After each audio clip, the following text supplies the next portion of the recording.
it seems like Tony Khan always gets himself in the headlines within the wrestling community or the internet wrestling community. And he did so yet again this week when promoting AEW Dynamite on Busted Open Radio. It was brought up about, promoting cold matches per se on AEW Dynamite, those matches that just are booked with no story behind them. And he brought up Eric Bischoff, and basically he called Eric Bischoff a hypocrite. Here is the quote that he said from there. Frankly, the person that has been the most incendiary, contradictory, and hypocritical on this entire point is Eric Bischoff. The good WCW Nitro episodes from 1995 to 1998 featured random lucha matches and other unexpected pairings. There was a certain exquisite randomness to the lineup of the card. There were a lot of stories happening in WCW, but probably less than half the matches on Nitro had a story going into them, and that was fine. It was the industry standard show. To see the person who probably put more cold matches on TV and did it successfully and did it well, say that is an abomination to do it is pretty contradictory. I definitely don't want to see fans get brainwashed into thinking there's only one way to do this just because they've seen done one way for a long time.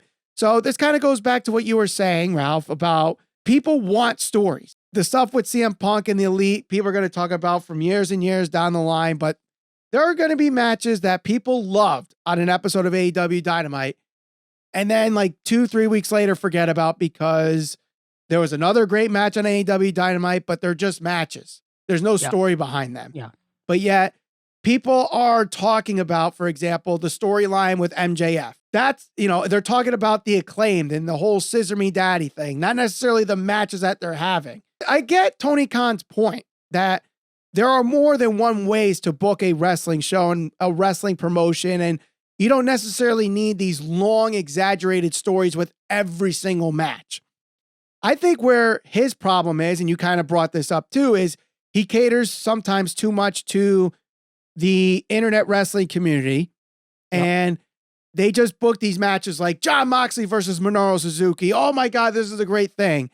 But he literally shows up Sunday on a pay-per-view and they have the match Wednesday without any explanation of who Minoru Suzuki is. They just assume the fan base already knows who he is, and you alienate those that don't know, and it kind of makes the match cold. I'm one of those. I'm a logical person. I need a reason why. Even if it's as simple as this winner is going to move up in the rankings. Simple as that. If they did the ranking system like a point system, this random match is worth 2 points or 4 points or whatever in the AEW ranking system and could lead them to a future world championship match. But instead, it's just dream match. Why? Why sometimes is it a dream match? Detriment. Sometimes to their detriment. Exactly. Yeah, I mean, I can't speak on behalf of WCW because admittedly, I was always more of a WWE guy growing up. I agree with Tony Khan. I don't think every single match needs a specific storyline or needs a lead-in or needs a reason or certain significance behind it. But I do feel like title matches need to have a very pointed focus. I think there needs to be a story there. I think it needs to be built over the course of at least a couple of weeks to make people care and to uphold the prestige of the title that the people are competing for. If the it's only a exception title, with that, though, the only exception to that is if they do open challenges. That would be the only caveat. exception. I have to a that. caveat to this because one of the examples I'm going to give is like a title eliminator or like one of their. Those things are so dumb. Let me give this as an example. Match. Go ahead.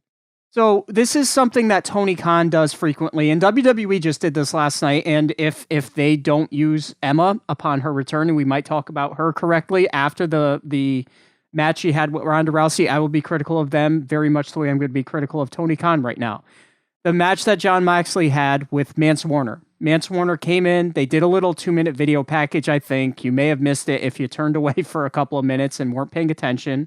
He wrestled Jon Moxley, and he went away. If you're going to have guys challenge your top wrestler, the top guys, follow up with it. That's my caveat. Okay, I don't mind a guy randomly showing up, wrestling a match if you're going to make him be positioned to feel important following said match. I think Tony Khan's biggest problem is, sometimes he will book these obscure, impromptu dream matches that have no story behind them. And if you're a hardcore wrestling fan, you will defend that till the day you die. Oh, he's trying to put on a great product. These are dream matches. Look at Forbidden Door, the whole pay-per-view as an example, the lead into that. A lot of guys got put on the back burner, and they were even on the card, FTR as an example, but, you know, many people were left in the dust in that, and some of them never even really... Wardlow's a guy that, in my opinion, has not been the same since his feud with MJF, and you could look at Forbidden Door as an example where he was put on the back burner to promote those dream matches or those one-offs for one pay-per-view just for guys to go back to their own companies and not really make returns to AEW. Does it make sense? You know, matches like, I guess, you know, Orange Cassidy competing against Pac when Pac really wasn't on TV and randomly competing for the title. Do those matches make sense? Their hardcore fan base will be into it. I don't think a random lucha match on WCW Nitro back in the day needs all that much attention and build, because that's, to me, unless it's for like a title, it's like a filler match. It's there to keep people hyped. Some guys have a quarrel backstage. Okay, let's put them in the ring, let them settle it there. That's fine. I don't have a problem with that type of stuff.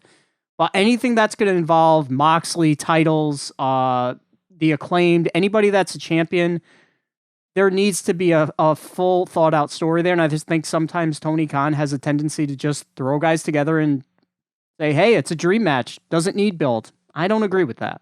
Right. No, I totally agree. And I definitely agree with the fact that there should be follow-up if you're bringing someone in to wrestle a guy like Jon Moxley, Mance Warder, or Juice Robinson that, you know, they just disappear after their match with Moxley with no follow-up. And I understand they're one-offs. I forgot all about that Juice match. All right. Right. But part of that, the reason why there's no follow-up is they're not under contract with AEW, so there can't be a follow-up. But now that Juice Robinson has reportedly signed with AEW, maybe that gets revisited now.